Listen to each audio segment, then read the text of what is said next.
Welcome, ladies and gentlemen. It's Monday, January 9th, 2012. Now, coming up in the broadcast, we have Greg Hunter of USAWatchdog.com on a host of issues. But, of course, we have plenty of news before that. Now, we know this is a kept nation. We know all the rules are broken. We know wars are planned and politics is rigged. But is now the time for the Iran war? There are a number of troubling indicators, and Kurt Nemo has issued an alert to look out for World War III. And, of course, there's a lot of reason to believe that. Here in this busy graphic, you can see some of the indicators. War in the Middle East now appears imminent as the U.S., Britain, the European Union, and Israel put the finishing touches on an embargo against Iran, a de facto declaration of war with warships steaming toward the Persian Gulf. But that's not all. Of course, we have the recent U.S.-Israeli war games in the Persian Gulf. We have Iran with its war games, an announcement of more war games, including to shut down the Strait of Hormuz. We have Britain sending in warships. We already have Russian warships in the area, French and Russian warships off the coast of Syria, according to Debka File. And we have the statements from Ron Paul that sanctions are the first step towards war. Now, is he right? Let's listen to the quote. Sanctions were the first step in our wars against Iraq and Libya, and now more sanctions planned against Syria and Iran are leading down the same destructive path Ron Paul warned. But of course, no one wants to listen to Ron Paul when there's a war they could have, so they'll probably be leaning towards a kept political puppet. Oil prices are also rising along with tensions, now headed towards $113 a barrel, and many experts predict the prices could be well over $200, $250, $300, even $500 if the Strait of Hormuz was blocked or if a war went hot. Of course, there's a whole covert war against Iran going on in the background. Why? Because there's a hit list against Iran. It's on the globalist hit list. The question was how and when, not why or if there would be a war with Iran. So that's why I stress, is this the time? Now, you also have the Iranian missile-based propaganda. You see that today in the Associated Press. Iran nuke work at bunker is, quote, confirmed. Diplomats on Monday confirmed a report that Iran has begun uranium enrichment at an underground bunker. And the news is particularly worrying because the site is being used to make material that could be upgraded more quickly for use in nuclear weapon than the nation's main enriched stockpile. Is this true? I don't know, but you certainly have to question the timing, along with other reports that Ahmadinejad's visit to South America could be tied to long-range missiles and more. You could smell it in the air. War is brewing somewhere. Will they actually kick it off? You saw a lot of propaganda several years ago in 06 for the Iranian war. It didn't happen then because so many people were warning against it happening. So I hope our warning here again can make them back off another time because, again, we know they're in the crosshairs. Nobody wants a World War III. That won't be good for anyone except the bankers. Of course, you also have the Russian naval flotilla docked in Syria with an undermining effort, of course, going on in Syria as well. Al-Qaeda operatives and others staging the coup in that country on top of everything else. The port call is aimed at bringing the two countries closer together and strengthening ties of friendship. The official SANA news agency quoted a Russian naval officer concerning their ships outside of Syria. Meanwhile, you have the rigged political game as the Republican primaries are underway. The first official primary vote tomorrow in New Hampshire on the heels of the Iowa caucus, where Ron Paul finished third but had an essentially statistical tie for first in terms of the delegates that were won at that event. Now, the whole deal leading into New Hampshire is we see a brand new wave of prostitute interruptions and circus and media claims of putting Ron Paul in a bad light just the day before the vote, with him in second place. First of all, you have this incident earlier that you're seeing video of where the cameras surrounded Ron Paul when he was at a meet and greet. He was supposed to meet New Hampshire primary voters.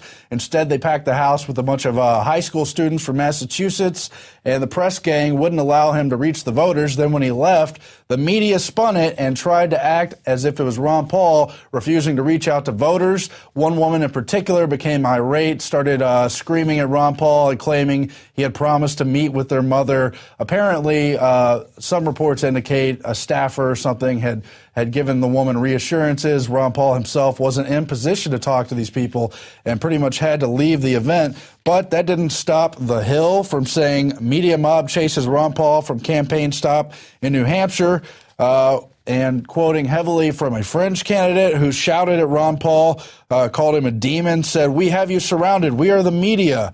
A man wearing a boot on his head and dressed as a wizard, according to some reports.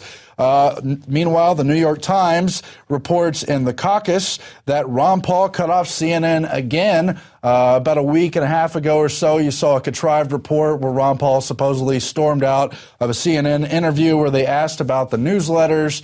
They edited the tape to their own liking to put him in a bad light. Now, again, from this event this morning where he was surrounded by the press, Dana Bash from CNN was supposedly a few feet away, and Ron Paul essentially became angry and refused to give an interview, though he did apparently give an interview to Fox News. Then you have CBS today, another of the branch of prostitutes, who blatantly excluded Ron Paul from their coverage, showing a new poll from Suffolk University where they accidentally, for the 50th time, omitted Ron Paul from poll results in these prostitute media channels, the so-called mainstream media. They show Ron Paul with a hefty 43% lead, and then Gingrich, Huntsman, and Santorum all in single digits. Now, they are trying to anoint Mitt Romney, as many have pointed out, but they also presumably want to keep Ron Paul's name out of the headlines so he's not able to gain momentum because he's the only anti-war candidate. And as we've just shown you, they're gearing up for a war big time, and Obama, Romney, or any other creature is only going to back up that war, whatever they may say publicly. Now, we have a clip from CBS regarding how he was left out of the poll. I am really here for one reason and one reason only. And that is to make sure that we make Mitt Romney the next president of the United States of America. Expectations are high in what has become Romney's adopted home state. A new Suffolk University poll shows him with a commanding lead in New Hampshire at almost 30 points above his rivals. At the same time, Newt Gingrich and John Huntsman have faltered. Rick Santorum, who polls in single digits here, is looking to give Romney a run in the Granite State after his near victory in Iowa. And, of course, it's no surprise not only to see them leaving Ron Paul out of it, but to seeing aging flip-floppers who support war, like John McCain supporting people like Romney. Now, we're all going to be watching on this Diebold thing because in 2008, there were a lot of really unaccounted for swings. For instance, Hillary Clinton ended up winning in 2008 by 3%, even though she was down 13% in the polls, an unexplained 16-point swing. Rudy Giuliani got more votes than he probably should have, and Romney really got a boost in 2008 in New Hampshire from the Diebold voting machines. Of course, Ron Paul himself got 0 votes in Sutton County, which they recorded until people came forward and said they voted for him. They later had to admit that they omitted 31 votes from that little area and said, oh, it was human error, one of those things that just happens. So we're all going to keep an eye on it tomorrow and see what happens, because I don't think they want the snowball effect for the Ron Paul campaign. For some reason, he's just not allowed to win in 2012. Meanwhile, in true occultic fashion, there was a secret White House party in 2009, a secret Alice in Wonderland bash for Halloween during the recession. Now, they had a much more humble Halloween festivity that was covered by the media with school children that day from the Washington area. But then after that, they had a secret party hosted by Tim Burton and Johnny Depp, where they dressed up like the characters from the Alice in Wonderland film, and they drank blood vials filled with fruit punch at the bar, and the whole thing was very macabre, and the children of Obama were there and everything. It was a very plush party, all while the White House were nervous that the party might be covered in the press because a splashy Hollywood party would look strange to jobless Americans while while the whole recession was going on and the economy was tanking and people were worried just about making ends meet, all while people were having fun in the White House. But I'm sure that's the least of it. But nonetheless, an interesting story there with the Mad Hatter and all. Scientists create silkworm spider hybrid that spins super strong silk. Of course, we've already reported on spider goats, genetically modified goats with spider silk put in them. Now they have genetically modified silkworms spliced in with the stronger spider silk.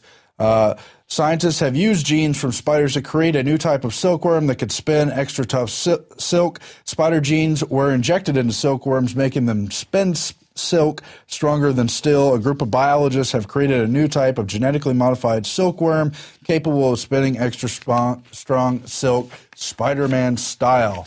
Now, the problem here is things are going to get carried away really quickly. We also had this report this week of the monkeys created from 6 different parents, spliced together chimeras. You also had the army ants where they re-engineered the already existing DNA to create new super ants with giant heads. And that's just the stuff they talk about publicly as they talk about creating human-animal hybrids to harvest clones from, and a whole lot more. Who's watching this? Is anyone regulating this for potential dangers, or is it just all to make body armor silk for the military-industrial complex because spiders can't be handily bred because they are too aggressive to each other in captivity? Well, something to think about, and we'll continue to watch that in the future. Meanwhile, a story on the New Jersey mayor who wants to pay you $1,000 to report illegal guns and destroy the Second Amendment. Brandon Smith of Alt Market reports there's nothing more disgusting or detestable than a citizen informant. Without citizen informants, tyrants could never retain the kind of power they wield. In fact, without citizen informants, totalitarian movements would never gain traction. But of course, this is why every functional oligarchy throughout history has implemented programs designed to encourage the development of common spies using the promise of monetary reward or collective recognition. An innocent man who's disarmed by law will always be victimized by an outlaw who is armed through criminality. Now, the concept of reduced crime through gun confiscation is so naive it warrants considerable analysis. Through such efforts, good men are left defenseless while evil men are free to wreak havoc. Those are the words of Brandon Smith at Alt Market, good writer. He also adds, the Second Amendment is not a negotiable or debatable pillar of the Constitution. It is absolute in its protection, and yet all these city mayors try to break down the Second Amendment and use excuses like violence created through other economic means to disarm the public and encourage this turning in of people who might have illegal guns, of turning in these guns for gift certificates, and a whole lot more. Of course, this particular mayor, Corey, I think his name was, this video is from a couple years ago, but it certainly illustrates a larger trend because they have hundreds of these mayors recruited in these programs to combat urban violence and call for a reining in of guns and promote the atmosphere as though guns were already illegal when, of course, they're not.